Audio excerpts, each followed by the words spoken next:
आज भगत सिंह का शहादत दिवस है और डॉक्टर राम मनोहर लोहिया की जयंती है और दोनों को श्रद्धांजलि देने के लिए वैश्य समाज के लोग जो है सो यहाँ पर इकट्ठा हुए हैं। हमारे साथ प्रदेश अध्यक्ष, उनसे बातचीत करेंगे। सर, क्या कुछ कहेंगे? दोनों महान भक्त जो थे सो देश के लिए काफी योगदान दिए। आप इनको श्रद्धांजलि देने का काम किए, कैसे देखते हैं? दरअसल झारखंड प्रदेश वैश्य मोर्चा के तत्वाधान में आज हम लोगों ने शहीद आजम भगत सिंह जी का शहादत दिवस और डॉक्टर राम मनोहर लोहिया जी का जयंती हम लोग आयोजित किया था। इसके साथ हम लोगों ने आज आरक्षण बढ़ाओ रोजगार दो सम्मेलन भी हम लोग आयोजित किए थे।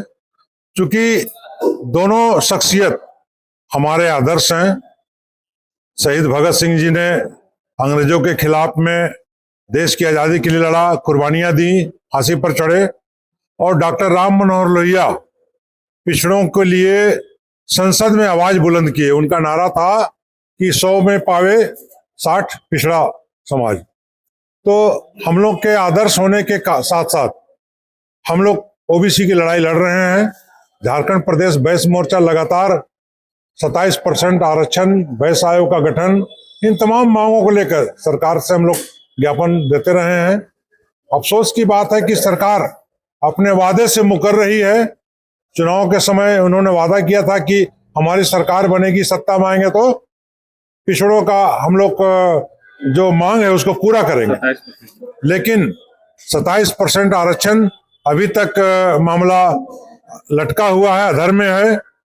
हम लोग आगामी अप्रैल माह के प्रथम सप्ताह में एक बार पुनः माननीय मुख्यमंत्री श्री हेमंत सोरेन जी को और विपक्ष के तमाम नेताओं को, अपने समाज के सांसदों को और मंत्रियों को भी हम लोग पुनः एक बार ज्ञापन सौंपेंगे, मांग पत्र सौंपेंगे, उनको याद दिलाएंगे। और उसके बाद आगामी 23 अप्रैल को रामगढ़ में वैश्य कार्यकर्ता सम्मेलन आयोजित करेंगे। हम लोगों का 1 महीना में सरकार की तरफ से, माननीय मुख्यमंत्री की तरफ से क्या पहल किया गया, इसका हम लोग आकलन करेंगे और फिर बड़ी लड़ाई का हम लोग संकल्प लेंगे। राज्य सरकार ने विधानसभा में उसको, आप लोगों का 27% आरक्षण का जो मांग था उसको पास किया था राज्यपाल के पास और लटका उस बिल को। तो कैसे देखते हैं? क्या लगता है कि केंद्र सरकार नहीं चाहती है, राज्य सरकार नहीं चाहती है, कानूनी पचड़ा में फंसा हुआ है? दरअसल राज्य सरकार इस मामले में सकारात्मक पहल करना चाहिए। माननीय मुख्यमंत्री जी अगर इसमें सकारात्मक पहल करेंगे, ये चूंकि समाज का मुद्दा है, इस राज्य में निवास करने वाले 54% से अधिक पिछड़ों का मुद्दा है, तो थोड़ा सा पहल करके माननीय मुख्यमंत्री जी केंद्र सरकार पर इस पर दबाव बनाना चाहिए था। दूसरी बात है कि अभी देखिएगा कि भाजपा में भी राज्यसभा के सांसद माननीय आदित्य साहू जी प्रदेश अध्यक्ष बने हैं। वो देश के ही नहीं पूरे दुनिया के सबसे बड़े पार्टी के रूप में वो जाने जाते हैं। वो हमारे समाज से हैं। स्वाभाविक तौर पर उनको इस मामले में सकारात्मक पहल करना चाहिए। अगर वो पहल नहीं करते हैं तो हम लोग मान के चलेंगे कि केवल समाज के कार्यक्रमों में, जात के कार्यक्रमों में जाकर माला पहनने से तो काम नहीं चलेगा। आपको हक अधिकार के बारे में, उनके सुरक्षा के बारे में, उनके रोजगार के बारे में तो सोचना होगा। इसमें तारतम्य बैठाने की आवश्यकता है। देखिएगा कई राज्यों में जब कोई महती मुद्दा होता है, बड़ा मुद्दा होता है, तो वहां के सांसद एक हो जाते हैं, चाहे किसी दल के हों। यहां पर भी बड़ा दिल दिखाना चाहिए, सत्ता पक्ष को, विपक्ष को, और यहां एक होकर के, चाहे विपक्ष हो चाहे सत्ता में बैठे लोग हों, पिछड़ों के लिए इस पर पहल करना चाहिए।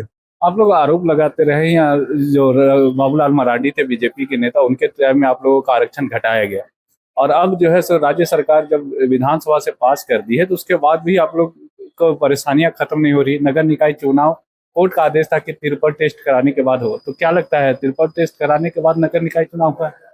नहीं, दरअसल देखिए, सबसे पहली बात तो आपको बता दें कि ट्रिपल टेस्ट करा के नगर निकाय चुनाव कराने का मामला हम लोगों ने ही 4-5 साल पहले उठाया था। आप लोग खुद जाकर मीडिया के लोग जानते हैं।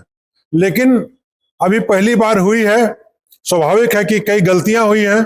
हम लोगों ने इस पर आपत्ति भी दर्ज किया था, लेकिन एक बात तो कहा जा सकता है कि लाइन पर तो आए हैं सरकार के लोग और प्रशासन के लोग, अब इस पे सुधार होगा। अभी जो चुनाव हुए हैं, चुन के आए हैं, वो बेहतर काम करें, अगर नहीं करेंगे तो स्वतः बदनाम होंगे, सरकार भी इस पर बदनामी का सहभागी बन जाएगी। जिस तरह से लोगों ने नगर निकाय चुनाव में भागीदारी किया और ज्यादा से ज्यादा सीट जीता, तो आपको क्या लगता है ओबीसी से जो परसेंटेज जीत के आना चाहिए था, क्या वो आया यहाँ पे? देखिए, चूंकि ओबीसी को तो मात्र 14% ही वहां पर आरक्षण में लाभ दिया गया, जबकि होना चाहिए था क्या कि वो 27% हमारी जो मांग है वो मिलना चाहिए था। अब जितना भी मिला उसमें तो हमारा जीत के लोग आए हैं, हमें इस बात की खुशी है। लेकिन अगर सरकार 27% आरक्षण लागू कर देता है ओबीसी के लिए, तो निश्चित तौर पर यह संख्या बढ़ेगी। तो ये तो महेश्वर साहू जी जो बता रहे थे कि किस तरह से झारखंड में जो नगर निकाय चुनाव हुआ है उसमें ट्रिपल टेस्ट कराकर सरकार को आदेश था कि नगर निकाय चुनाव कराया जाए। सरकार ने चुनाव करा दिया है। उन्होंने कहा कि कुछ गलतियां हुई जिसका हम लोगों ने आपत्ति दर्ज कराया, उसके बाद भी जब चुनाव हो गया है तो बेहतर कार्य सरकार ने किया है और आगे भी अगर कुछ आपत्ति होगी तो हम लोग विरोध दर्ज कराने का काम करेंगे। सहयोगी रिजवान।